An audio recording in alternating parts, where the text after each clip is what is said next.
Good morning friends. आज जो है हम लोग पार्ट 12 देखेंगे नर्वस सिस्टम का। और यहाँ पे जो है हम लोग बात करेंगे मेडुला ऑब्लेंगेटा के बारे में पहले। ठीक है, तो मैंने आप लोगों को जो है पिछले वीडियो में मैंने आप लोगों को बता दिया था कि सेरेबेलम के बारे में मैंने बताया था। ठीक है, और सेरेबेलम के बारे में मैंने बताया था कि ये बैलेंसिंग का काम करता है, मतलब हमारे बॉडी इक्विलिब्रियम पोजीशन के लिए रिस्पॉन्सिबल होते हैं सेरेबेलम। ठीक है, और मैंने जो है सेरेबेलम के बारे में मैंने ये भी बताया था कि हमारे मसल स्टोन्स को या मास स्टोन को जो है मेंटेन करके रखते हैं।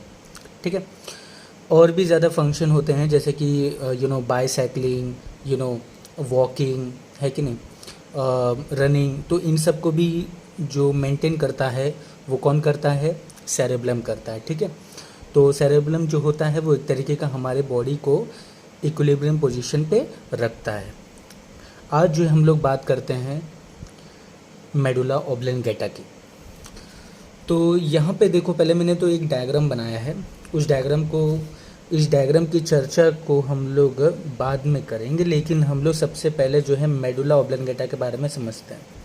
ठीक है, तो यहाँ पे मेडुला ऑब्लेंगेटा के बारे में जानते हैं।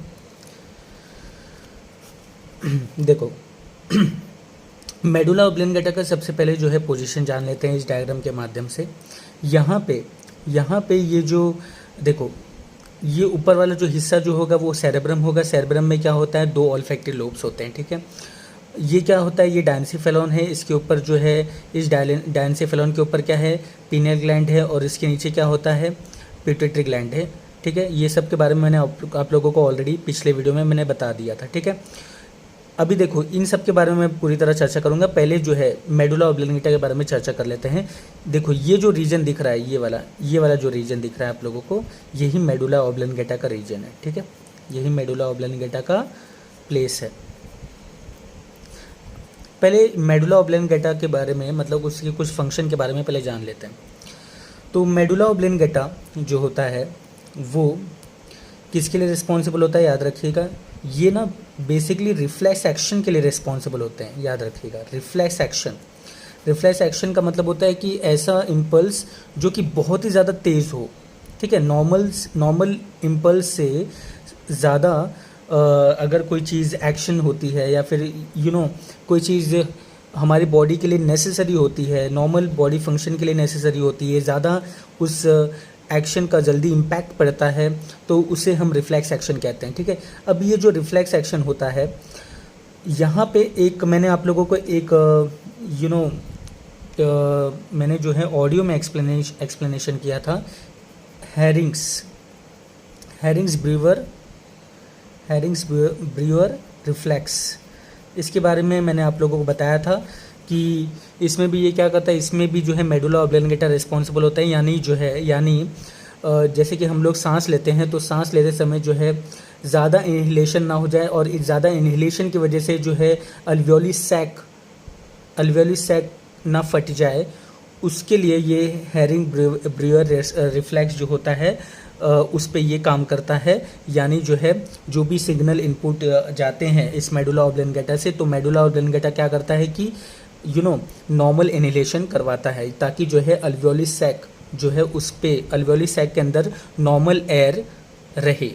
मतलब ज़्यादा प्रेशर अगर रहेगा एयर का, तो जिसकी वजह से अल्वियोली सैक फट सकता है, रप्चर हो सकता है, तो रप्चरिंग से बचाता है। राइट, तो मेडुला ऑब्लेंगेटा एक तरीके का हैरिंग ब्रीवर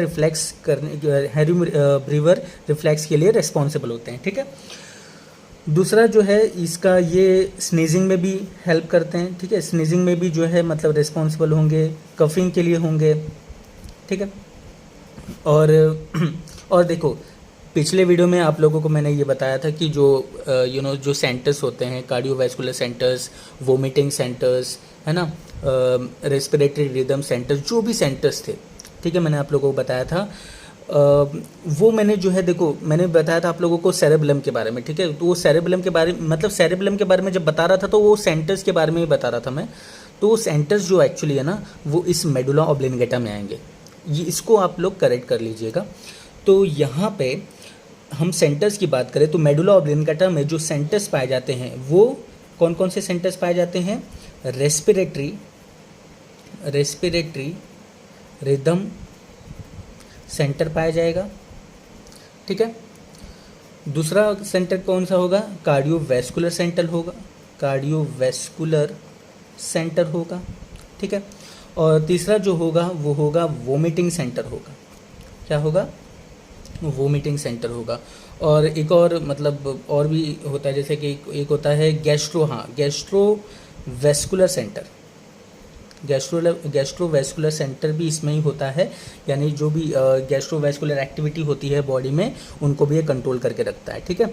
तो मेडुला ऑब्लिंगेटा याद रखिएगा, जो मैंने आप लोगों को पिछले वीडियो में बताया था, respiratory rhythmic centre, cardiovascular centre, vomiting centre, gastrovascular centre, ये वाला जो है मतलब ये जो मैंने गैस्ट्रोवैस्कुलर सेंटर जो है इस वीडियो में बता रहा हूँ, इसको भी नोट कर लीजिएगा। तो जितने भी सेंटर्स मैंने अभी बता रहा हूँ तो उसको जो है इस मेडुला ऑब्लिंगेटा में लिख लीजिएगा, ठीक है आप लोग।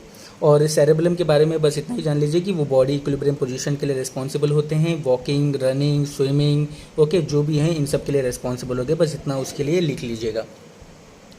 अभी यहाँ पे बात करते हैं respiratory rhythm centre, cardiovascular centre, vomiting centre. जैसे कि देखो, जब एक्सीडेंट होता है किसी का एक्सीडेंट होता है तो आगे की तरफ जैसे कि इंसान अगर गिरता है तो उसका डायफ्राम अगर डैमेज हो जाता है तो इंसान तुरंत मर जाता है, ठीक है।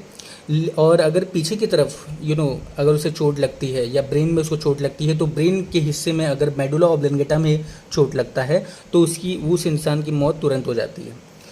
क्योंकि उस वक्त देखो क्या होता है कि उस वक्त जो है ये जो भी सेंटर्स होते हैं, रेस्पिरेटरी रिदम सेंटर्स होके गैस्ट्रोवैस्कुलर या कार्डियोवैस्कुलर सेंटर्स, वो डैमेज हो जाते हैं उस वक्त, और जिसकी वजह से इंसान की तुरंत मौत हो जाती है। कभी कभी क्या होता है कि कभी कभी जो होता है देखो, कोई इंसान मतलब किसी इंसान का एक्सीडेंट हो जाता है तो उसे जो है तुरंत उल्टी होने लग जाती है, क्योंकि उस समय जो है वोमिटिंग सेंटर्स एक्टिवेट हो जाता है। और वोमिटिंग सेंटर एक्टिवेट होने की वजह से क्या होता है कि वो इंसान जो है तुरंत उल्टी करने लग जाता है, ठीक है। तो ये जो मैंने बात बता रहा हूँ मैं, जो भी है इस सेंटर्स की बात, respiratory rhythm centre, cardiovascular, vomiting, gastrovascular centre, ये इसके अंतर्गत आएगी, किसके? मेडुला ऑब्लिंगेटा की, ये याद रखिएगा, ठीक है। और सेरेबेलम के बारे में मैंने कल आप लोगों को मतलब बताया था पिछले वीडियो में, जो भी मैंने इस सेंटर्स के बारे में बताया था, ये मेडुला ऑब्लिंगेटा के बारे में, ठीक है। बस इसको करेक्ट कर लीजिएगा आप लोग, ओके। चलो अब जो है हम लोग आगे बढ़ते हैं। यहाँ पे जो है देखो, अब इस डायग्राम की बात करते हैं, ठीक है। यहाँ पे देखो, ये मैंने जो बनाया है ऊपर का हिस्सा जो मैंने बनाया है, ये सेरेब्रम का हिस्सा है, ठीक है। इसी सेरेब्रम में मैंने बताया था आप लोगों को कि रैनेंसीफेलॉन में दो ऑल्फैक्टरी लोब्स पाए जाते हैं, राइट, जो कि स्मेल सेंसेशन का काम करते हैं, ओके।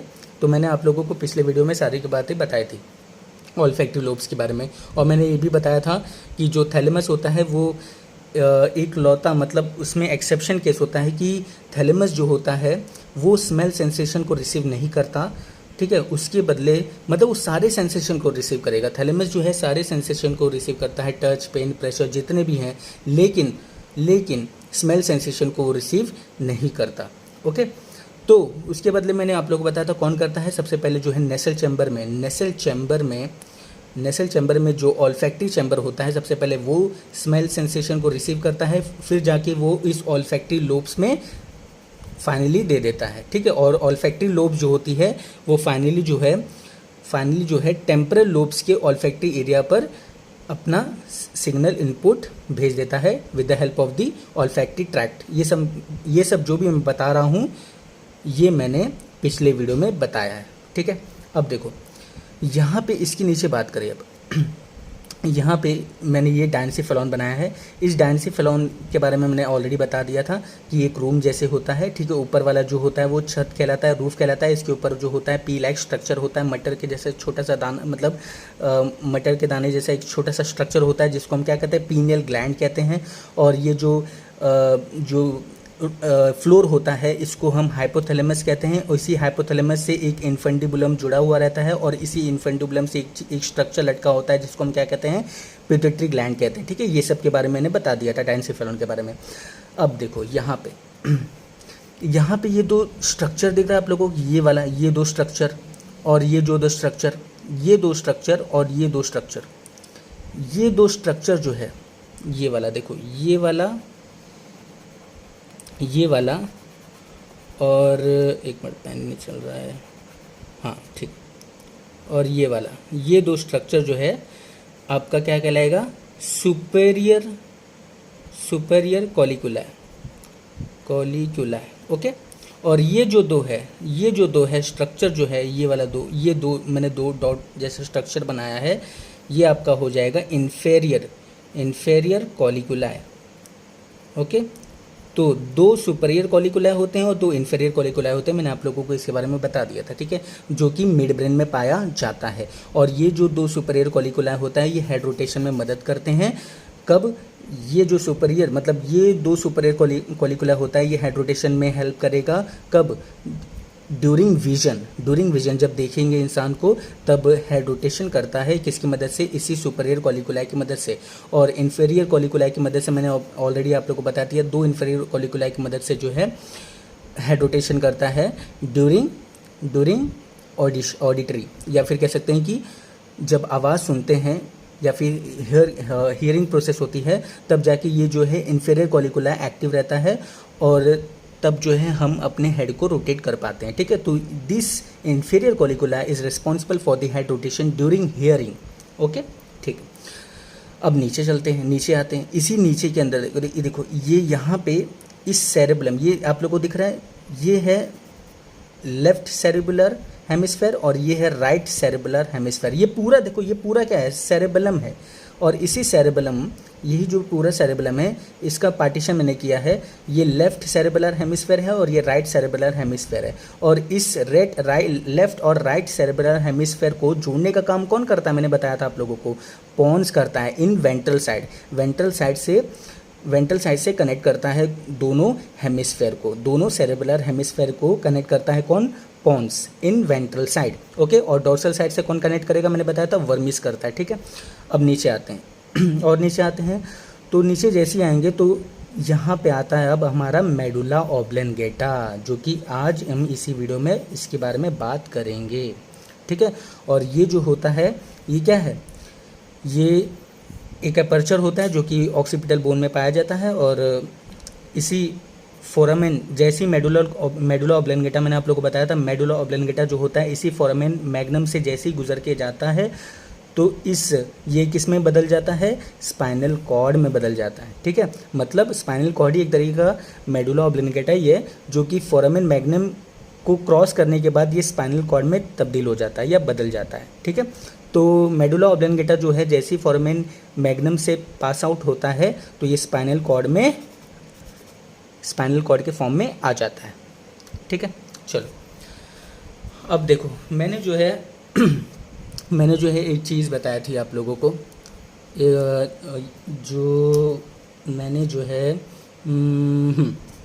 आप लोगों को एक चीज़ बताया था।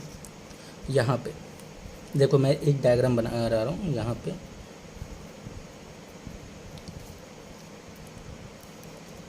मैंने आप लोगों को, जैसे ये ब्रेन, ठीक है, ब्रेन का जो बाहर का हिस्सा मैंने आप लोगों को बताया था वो क्या कहलाता है? ग्रे मैटर कहलाता है, राइट। और जो अंदर का जो हिस्सा होता है वो वाइट मैटर होता है, ठीक है। और मैंने जो है स्पाइनल कॉर्ड के बारे में भी आप लोगों को बताया था। सपोज़ देखो, ये जो है मैं बना रहा हूँ एक तरीके स्पाइनल कॉर्ड की तरह, इसको समझ लीजिए। देखिए यहाँ पे मैंने स्पाइनल कॉर्ड के हिस्से में मैंने आप लोगों को बताया था कि जो बाहर का जो हिस्सा है वो आपका क्या कहलाएगा? वाइट मैटर कहलाएगा, ठीक है। और जो अंदर का जो हिस्सा होता है वो ग्रे मैटर कहलाएगा। किसमें? स्पाइनल कॉर्ड के केस में। देखो, ब्रेन के हिस्से में ग्रे मैटर कहाँ होता है? बाहर होता है, और वाइट मैटर अंदर होता है। स्पाइनल कॉर्ड के केस में क्या होता है? स्पाइनल कॉर्ड के केस में वाइट मैटर जो होता है वो बाहर होता है और ग्रे मैटर अंदर होता है। ये अदली बदली कैसे हो जाता है? मतलब क्यों हो जाता है? किसकी वजह से हो जाता है? इसी मेडुला ऑब्लेंगेटा की वजह से, ठीक है। देखो, मेडुला ऑब्लेंगेटा का मतलब देखो क्या है? ऑब्लेन ऑब्लैंग, ये है ऑब्लैंग मैरो से नाम इनका दिया गया है। ऑब्लैंग का मतलब क्या होता है? एक्सचेंज होना। ऑब्लैंग का ही मतलब क्या होता है? एक्सचेंज होना।